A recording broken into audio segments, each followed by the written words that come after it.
Hello, welcome back to the channel, and we're into June, so it's time to look at the May stats to see how well my solar panels have performed, how my battery performed, and also what the first month of my heat pump was like. So as always, before I go on, please make sure you hit the subscribe button. It's a massive help out to the channel. So straight in with a graph, this is what the May solar generation looked like.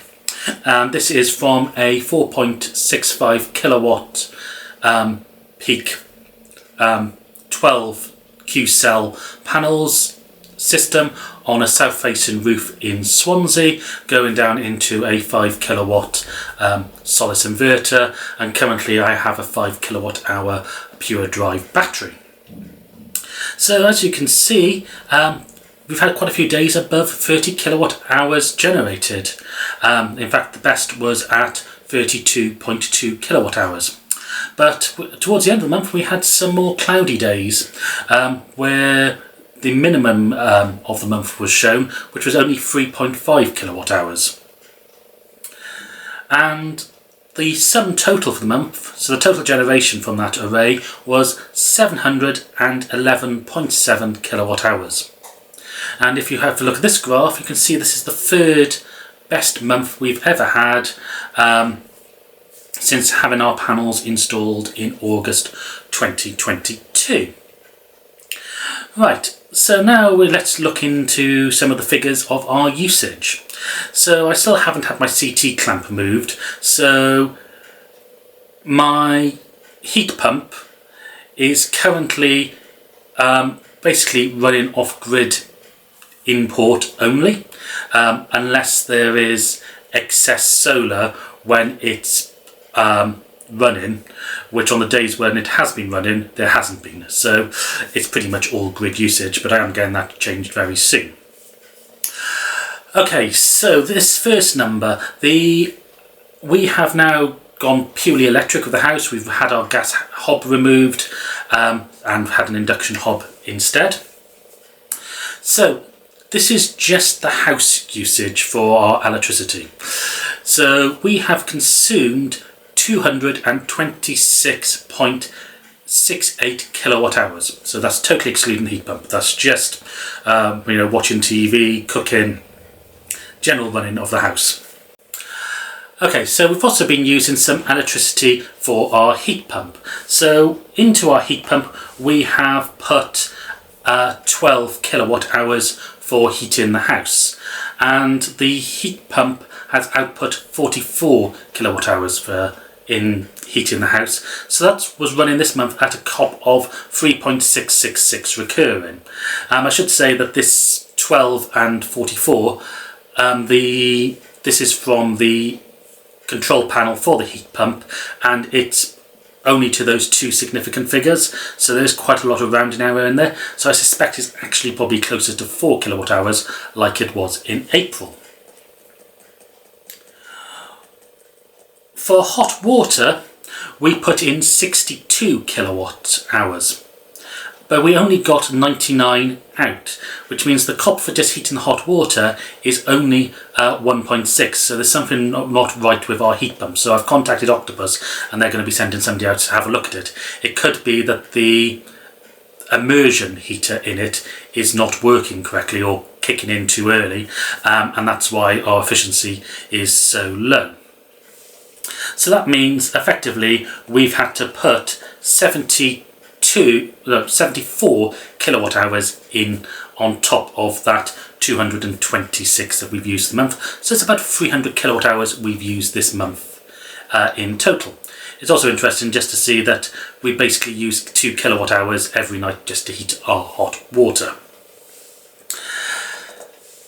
So let's talk in terms of money. So we are on Octopus Intelligent Go, which means we get we pay 7 pence for import for 6 hours during the night. And effectively, if we were to have put that 135 kilowatt hours roughly of gas we needed for heating, so the actual heat output from the heat pump, that would have cost us at the current rate of gas, it would have cost us £11.20. I think our gas rate would have been £7. In fact, the heat pump only cost us about £5 to run because of using that cheap overnight tariff to basically heat the hot water and having minimal heating. For the total import for the month, we imported 170 kilowatt hours, of which 20 were at the peak rate of about 27p. Some of that was the 12 kilowatt hours for heating. However, some of it was because I was a bit of an idiot, because I played around with my battery settings and accidentally set it to start refilling the battery at 10 to 11 instead of 11:30. So there was nearly a week where we imported pretty much a kilowatt hour every night at the peak rate, which we didn't need to. So that means that our entire energy bill for the month, excluding the standing charge, was just £16.55p, and realistically that should have been probably down at about £15. And once we can get the heat pump running off the battery, that would have come down even more. So we're probably talking about £13.50, £14 for the whole month normally. That means if we were looking at the consumption just for our house, so our usual usage, not the heat pump usage, I've counted that savings elsewhere, so just the electricity we're using for the house, but this does include cooking, would have saved £34 this month if we were paying the standard rate. We've also got a bit of a saving on our not having a gas meter.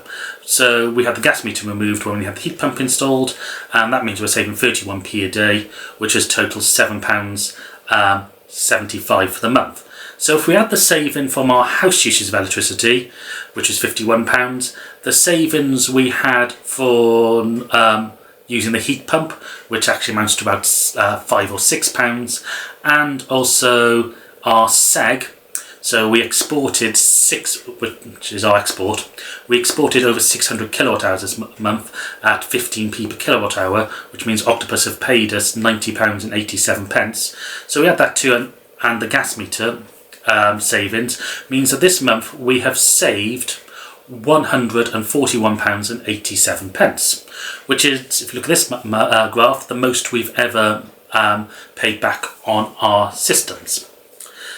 So far our systems have cost, for the solar panels and battery was £8,500, for the heat pump it was £320, which means it's an overall outlay of £8,820. If we add that £141 to our savings already, that means since having the solar panels we have had a payback of £2,166, which means we've got £6,653 before we break even on our system. I should say though, we will be investing in some more batteries very soon as well, so that will increase our outlay and therefore increase the payback, or the amount we have to pay back, but the payback will still be at roughly probably about 8 years. Anyway, if you found this video interesting, as I say, please hit the subscribe button to keep up with my videos. Check out the rest of my videos using these links above, and I'll see you in another video very soon.